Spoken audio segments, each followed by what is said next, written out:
In the Porch by Lucy Daniels.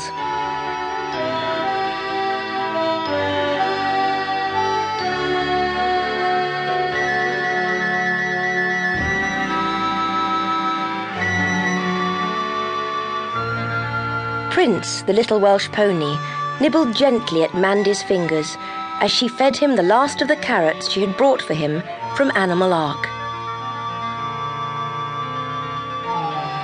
Jane, Prince's owner, had left the village and gone to live in York to train to be a nurse. Her mother, Mrs. Jackson, was feeling sad, for she had to find a new home for the much-loved pony. Mandy looked round the little orchard at the back of Rose Cottage, where she lived with her mum and dad, who were vets. Prince's stable was a simple lean-to in a sheltered corner of the orchard. It smelled of sweet grass, and the air blew fresh and clean under the trees. He couldn't find a better home than this. Oh, well, what has to be done, I suppose. I'm sure you'll find a good home for him, Mrs. Jackson. I won't be sending Prince anywhere they can't keep him properly. When I think of all the rosettes he's won at the Welford show, he's a grand little jumper. Nearly as good as that pony of young Barry Prescott's.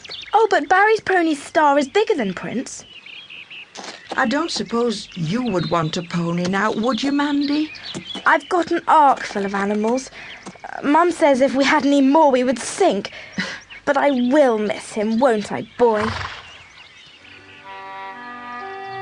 A voice called from 2 gardens away. It was Mandy's Gran. Mandy had gone round to say goodbye to Gran and Grandad, who were going off for 2 weeks in Portugal and had popped in to see Prince on the way.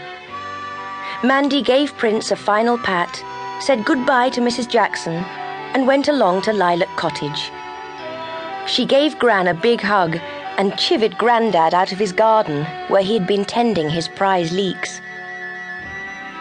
Mandy laughed as her dad bundled his parents into the car and set off for the airport, waved goodbye, then got on her bike to go home.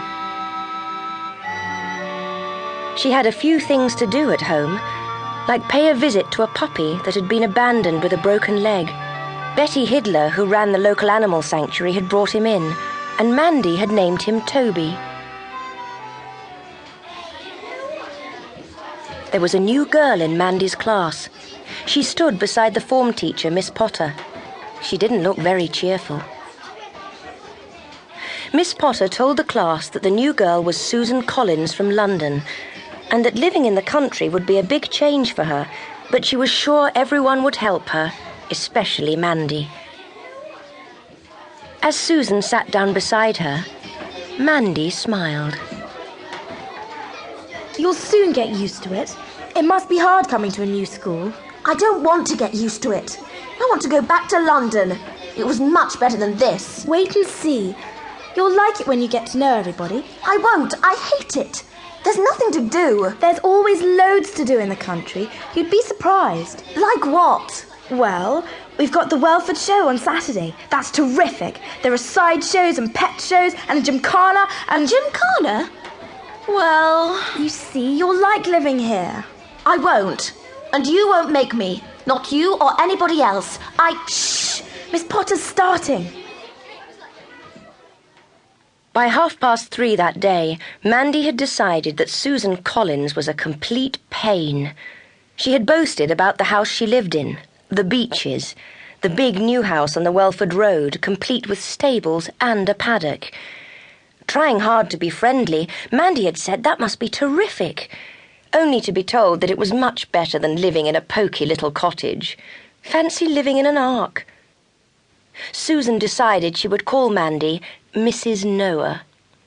Then it had been her computer and all the things it could do. And no, Mandy had not got a computer, but at least...